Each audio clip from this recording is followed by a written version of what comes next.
Hello my dear friends, welcome to the Human Family Project. We're going through a very interesting time on the planet right now. In many ways it's a very difficult time, but in many ways I see this as a great blessing because for many of us it means that we can no longer stay silent. We are being forced to speak out. We can no longer sit on the fence and watch the corruption and the greed and not take a side. So it's a great blessing in that it is pushing us in a way towards the light, towards a new world. So in the holistic medicine, often before a true healing takes place, there is an intensification of symptoms where all the disease processes in the body seem to be worsening. What's actually happening is there is a purification going on in the body. So and it's enabling a true healing to take place. So all the disease material is kind of being purified out of the body. And I do see now a lot of the corruption that has been with us for centuries now is coming to the surface and becoming increasingly obvious and increasingly hard to ignore. So this project is for today. I'm just going to share a short clip of Dr. Carrie Minaj. She's talking from the other side of the world. I don't know her, but I think it's interesting that when there is a transition happening on planet Earth, often the same idea comes to many people on many different areas, even though they're not physically connected or they don't talk to each other. They all have the same inspiration. So I'm just going to share this short clip, and then I'm going to go into greater detail about the Human Family Project, and then Alan will give an overview of the kind of the bigger picture. But I love you all, and I'm very excited to be part of this with you. Bye for now. I have talks with God all the time, and I get this message from God was saying, gather your tribe, and when the time comes, you'll know what to do, meaning physically know where each other is in your community, right? And protect the children. Do not... I tell people, pull the kids out of school right now. Pull the kids out of school, because do not feed the beast. You're feeding the beast. Don't tell them that it's okay to do this. We start our own communities, grow our own food. We support each other. We do our own private membership associations. I've walked away from all my businesses. I've walked away from my house. I walked away from my material possessions because there's nothing more important than my freedom. No one can buy my words. They can't buy my heart. They can't buy my body or my mind or my soul. And that is fearlessness, and they are scared of that. And it's ripple effect. It spreads. That's the contagious thing that we need, right? And that is so... So the Human Family Project is a very simple project which has started here in Far North Queensland, but it's spreading very quickly throughout Australia. The reason for that is that it's a very simple model. It's actually very familiar and very innate to us. We've just been conditioned to forget. But once we're reminded, it all comes back very quickly. So the great thing about it is that it's very, very simple to implement. All you need is 8 households. One household can be an individual, a couple, or a kind of grandparents and children and a kind of family living together in one household. It doesn't matter. But the minimum is 8. You can grow it as big and as fast as you want, but 8 is a good number to start with. The family will be held together by a central figure called the mother. The mother can be a man or a woman, but their role is essentially as a central communicator and coordinator of resources.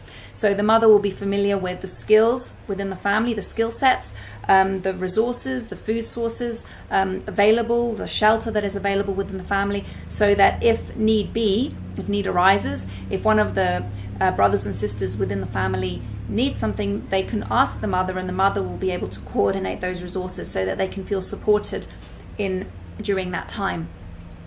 So time is of the essence to spread this message, because I think we've all realized that the systems that we've been relying on to look after us, we cannot trust them.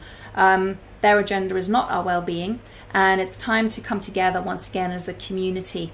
And I don't think it's as difficult as a lot of us feel it will be. Once we start down that path, it's amazing how quickly things can start to change for the better. So recently in Broome there was an incident whereby some officials went to our house and they wanted to carry out some medical procedures on the people in that house. The people didn't want that. Fortunately for them, they had a family, and they were able to put a call out, and the whole community came. They all got in their cars, they beat their horns, and they arrived at that house. All the neighbors came out because of the commotion, and the officials left. And I feel it's very important to have cameras on hand be able to film these things. When we're together rather than held apart and afraid, when we come together, we can shine light on the things that are not right. And when we shine light where there is darkness, that darkness cannot exist anymore. So when we work together, well, we don't need to run anywhere. We don't need to resort to violence. Simply by coming together, we can achieve things that seemed like we could only dream of them previously.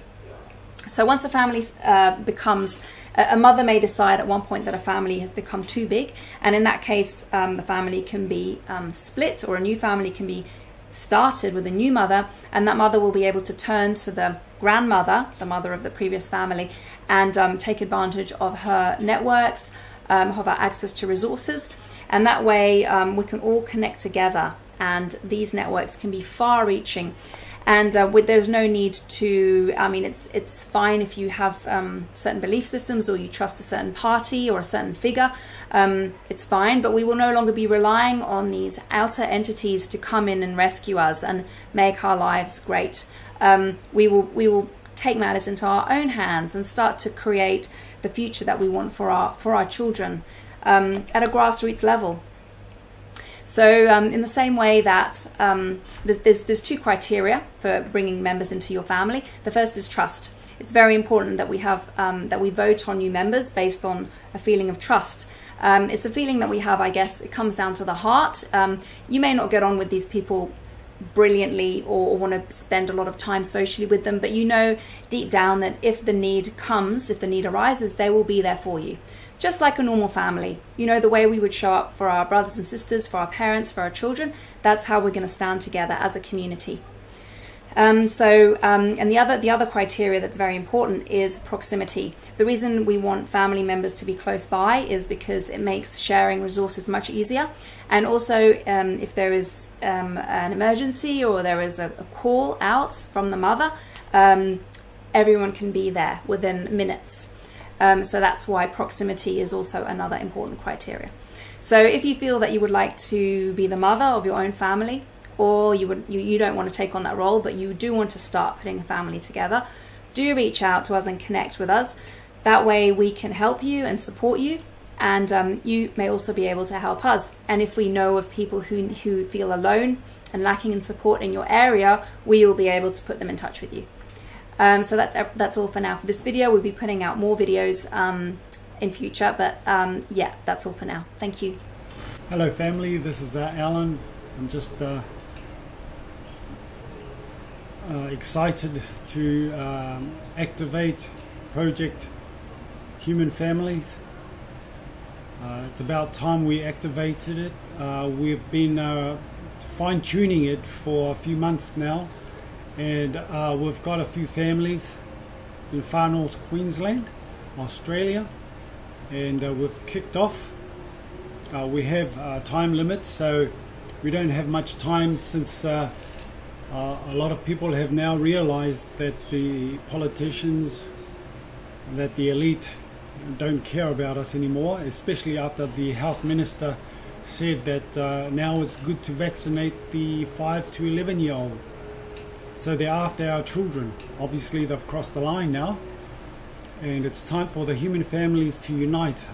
These elite families have had centuries of preparing, of growing, of dictating, of destroying societies, of accumulating wealth, creating systems, accessing all the technology they have, and in the process they've destroyed the human families. So now it's time for us to rebuild, to come together. The human families need to unite. There's thousands of groups right now that are active, but there doesn't seem to be a common thread. The common thread is there, but there's a disconnect, and we need to connect. We can't do this as the many. We need to do it as the one. We need to unite, and that's the whole purpose and goal of Project Human Families. Obviously we're starting it here in far north Queensland, Australia, and now we're going to be spreading it all over the States, and then after that, hopefully globally, as people catch on and grow their families. All you need is 8 households to start with, and that's your family. And once you nominate your mother can is responsible for the welfare of that family, and grow it as fast as possible. And don't wait. Whoever you see on the road, who is willing, who sees the way you see, who's willing to act in bringing unity to the families, to the human race, let them join your family. There is no egos involved here. We don't care who gets the credit. We only care that the human family exists, and that we succeed in this. Let love be your guide. Take away the intellect, too much intellectualizing, and bring it to the heart. What makes the human family unique is this. This is the common thread. If you can, and remember that when you see people, go to the heart. Your heart will tell you what is right, what is good for you. So please, let's get together as one people, united in spirit, united in purpose, united in love. I'll talk to you soon.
I should like to talk to you briefly about civil rights and human freedom.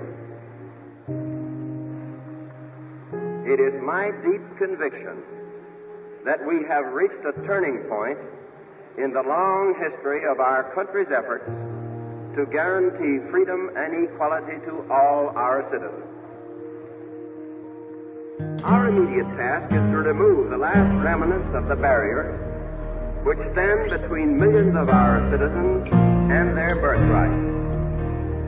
There is no justifiable reason for discrimination because of ancestry, or religion, or race, or color.